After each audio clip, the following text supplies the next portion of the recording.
रात के मुसाफिर। अंधेरी काली रात, एक सुनसान सड़क पर जहां भूले भटके से कोई गाड़ी आ रही थी। अचानक मालिनी की गाड़ी ने धोखा दे दिया। और मुसीबत ये थी कि उसे गाड़ी चलाने के अलावा उसके बारे में और कुछ नहीं पता था। अब उसे महसूस हो रहा था कि उसे रात के वक्त सफ़र नहीं करना चाहिए था। जहां उसके मोबाइल में सिग्नल नहीं आ रहे थे, वहीं किसी गाड़ी को रोकने से भी घबरा रही थी, क्योंकि उसे इस बात का डर था कि कहीं किसी से मदद के चक्कर में वे कोई और मुसीबत मोल ना ले ले। तभी एक लंबी गाड़ी उसके पास आकर रुकी। क्या आपकी गाड़ी ख़राब हो गई है? मालिनी: जी, पता नहीं क्या हुआ, स्टार्ट नहीं हो रही। प्लीज़ आप देख लेंगे? सॉरी मैडम, मुझे गाड़ी के बारे में कुछ ज़्यादा मालूम नहीं है, लेकिन अगर आप कहें तो मैं आपको कहीं छोड़ सकता हूँ। आप कहाँ जा रही हैं?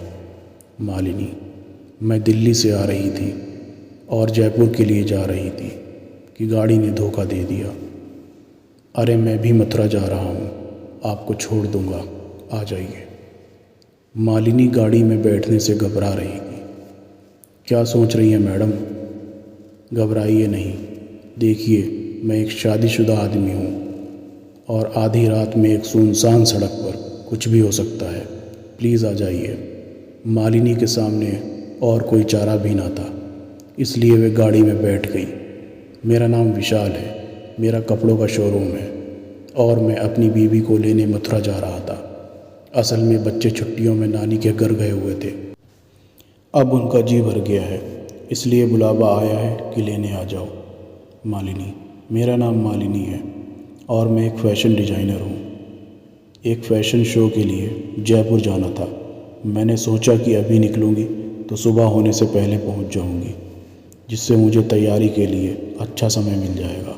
लेकिन विशाल, आपको इतनी रात को नहीं निकलना चाहिए था। वैसे भी यह रोड सही नहीं है। इस रोड पर पिछले कुछ दिनों में कई लोगों की हत्या हुई है, आपने तो सुना ही होगा। मालिनी: विशाल की ये बात सुनकर घबरा गई।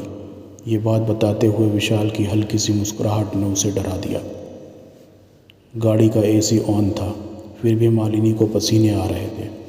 विशाल: मैंने सुना है कि कातिल लोगों का गला घोंट कर उन्हें मार देता है। आज तक पुलिस को कोई सबूत नहीं मिला।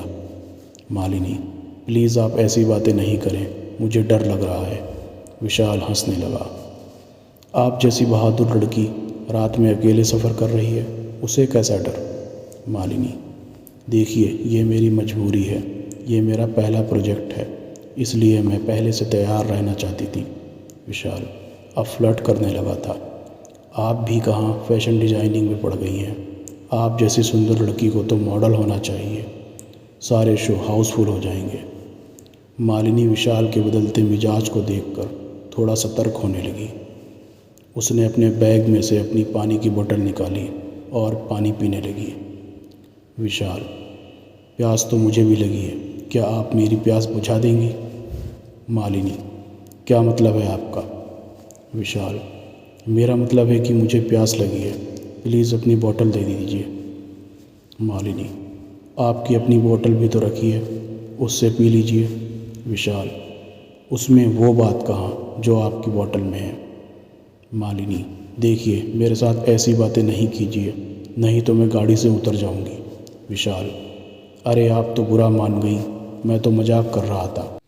विशाल ने मालिनी से बोतल ली और पानी पीने लगा। मालिनी को उसका ये व्यवहार अजीब लग रहा था। तभी मालिनी ने देखा कि उसके मोबाइल में सिग्नल आ गए और वे फ़ोन करने लगी। मालिनी: हेलो मम्मी, मैं अभी रास्ते में ही हूँ। मेरी गाड़ी ख़राब हो गई थी, इसलिए मैंने किसी से लिफ्ट ले ली है। नहीं मम्मी, घबराने की कोई बात नहीं है, मैं ठीक हूँ। जयपुर पहुँचकर मैं तुम्हें फ़ोन करूँगी। मम्मी से बात करके मालिनी की हिम्मत बढ़ गई थी। अब वे भी खुलकर विशाल से बात करने लगी। मालिनी: आपने तो सारा पानी ख़त्म कर दिया। अगर कोई ढाबा या रेस्टोरेंट दिखे तो रोक देना, पानी की बोतल ले लेंगे। विशाल: आपने ये कोट ड्रेस पहन रखी है, बहुत सुंदर है, क्या आपने ही डिज़ाइन की है? ये बोलते हुए विशाल मालिनी की मिनी ड्रेस को ऊपर से नीचे तक देख रहा था। उसका इस तरह का देखना मालिनी को अच्छा नहीं लगा। मालिनी विशाल का ध्यान भटकाने और वक्त बिताने के लिए उससे इधर उधर की बातें करने लगी। मालिनी, नहीं, ये तो मैंने मार्केट से परचेज़ की है। ऐसी ड्रेस तो मार्केट में कहीं भी मिल जाती है। क्या आपको अपनी पत्नी के लिए लेनी है? विशाल हंसते हुए बोला।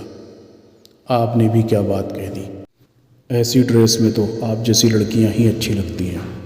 मेरी बीवी में तो आप जैसी दो बन जाएंगी। मालिनी की घबराहट कम हो गई थी, लेकिन विशाल के दिल में कुछ और ही था। विशाल, हमारी बात तो बीच में ही रह गई। मैं आपको बता रहा था कि आगे से इतनी रात में भूल कर भी इस सड़क पर सफ़र नहीं करना, क्योंकि ना जाने कौन किस बात का बदला ले रहा है। मालिनी, इस रोड पर मैं रात में सफ़र कर चुकी हूँ। आप गाड़ी रोक दीजिए। विशाल ने गाड़ी साइड में लगा दी। विशाल, मैं तो ऐसे ही बता रहा था, मुझे लड़कियों को डराना अच्छा लगता है, लेकिन आप पहले इस रोड से कहाँ गई थी? मालिनी, ये बात कुछ महीने पहले की है। मैं और मेरी मम्मी इस रोड से अपने मामा के घर आगरा जा रहे थे। उस दिन भी इसी तरह गाड़ी ख़राब हो गई। वहाँ एक गाड़ी आई जिसमें 3 लड़के थे। मैं अपनी मम्मी के साथ थी तो बिल्कुल नहीं घबरा रही थी। उन्होंने हमें लिफ्ट दी। हम भी गाड़ी में बैठ गए, लेकिन बीच रास्ते में वे लड़के मेरे साथ बदतमीजी करने लगे। हमने विरोध किया तो उन्होंने गाड़ी एक सुनसान जगह पर रोक दी। मेरी माँ ने उन्हें रोकने की बहुत कोशिश की। विशाल बीच में ही बोल पड़ा, ओह, तो आप मुझे डराने की कोशिश कर रही हैं, लेकिन ये चाल मुझ पर नहीं चलने वाली। मालिनी, ये कोई मजाक नहीं है। उन्होंने मेरी माँ को चलती गाड़ी से गिरा दिया और मेरे साथ गलत काम करने के बाद मुझे भी मारने की कोशिश की, लेकिन किसी तरह मैं भाग गई। कुछ लोगों ने मुझे हॉस्पिटल पहुंचाया। जब मुझे होश आया तो पता चला कि मेरी मम्मी की मौत हो गई है। मैंने उन लोगों को ढूंढने की बहुत कोशिश की, लेकिन उनका कुछ पता नहीं चला। फिर मैंने फ़ैसला किया कि इसके ज़िम्मेदार वे लोग हैं जो अकेली लड़की को देखकर उसे लिफ्ट देने के बहाने उसे इस्तेमाल करने की सोचते हैं। इसलिए मैं पिछले कई हफ्तों से तुम जैसे लोगों का इंतज़ार करती हूँ और उन्हें मार देती हूँ। विशाल खांसते हुए, मजाक बंद करो। तुम जैसी लड़कियाँ क्या किसी को मारेंगी? मालिनी, मुझे लगता है तुम न्यूज़ अच्छे से नहीं देखते। मारने वाले को गला घोटने से पहले जहर दिया गया था, जिससे ताकतवर से ताकतवर को मारना आसान हो जाता है। विशाल की हालत बिगड़ने लगी। लेकिन तुमने मुझे जहर कब दिया? मैंने तो कुछ नहीं खाया। मालिनी ज़ोर से हंसकर बोली। मैंने बोला था ना, अपनी बोतल से पानी पी लो, लेकिन फ्लर्ट करने के चक्कर में तुमने मेरी बात नहीं मानी। विशाल, ओह, मेरी हालत बिगड़ रही है। प्लीज़ मुझे बचा लो। मैं ऐसा आदमी नहीं हूँ। मालिनी, मैं ऐसा आदमी नहीं हूँ। बस अकेली लड़की देखी और हो गए शुरू। क्या तुमने एक बार भी गाड़ी से उतर कर देखा कि मेरी गाड़ी ख़राब भी है कि नहीं? तुमने तो बस मुझे अपनी गाड़ी में बिठाने की जल्दी की थी। क्या तुमने ये देखा कि मैं एक शो के लिए जा रही हूँ और मेरे पास एक छोटे से बैग के अलावा कुछ नहीं था? क्या तुमने मदद करने से पहले एक बार मेरे घर वालों से बात करने के बारे में सोचा? नहीं, क्योंकि तुम तो रंगीन सपनों में खोए हुए थे कि कब मैं मानूं और तुम गाड़ी किसी होटल पर लगाओ। जब तक मैं जिंदा हूँ तुम जैसे लोगों को उनके अंजाम तक पहुँचाती रहूँगी। इतना कहते ही मालिनी ने हंसते हुए अपने बैग से एक मोटी रस्सी निकाली। विशाल असहाय पड़ा ये सब होते देख रहा था। धीरे धीरे उसकी आंखों के आगे अंधेरा छाने लगा।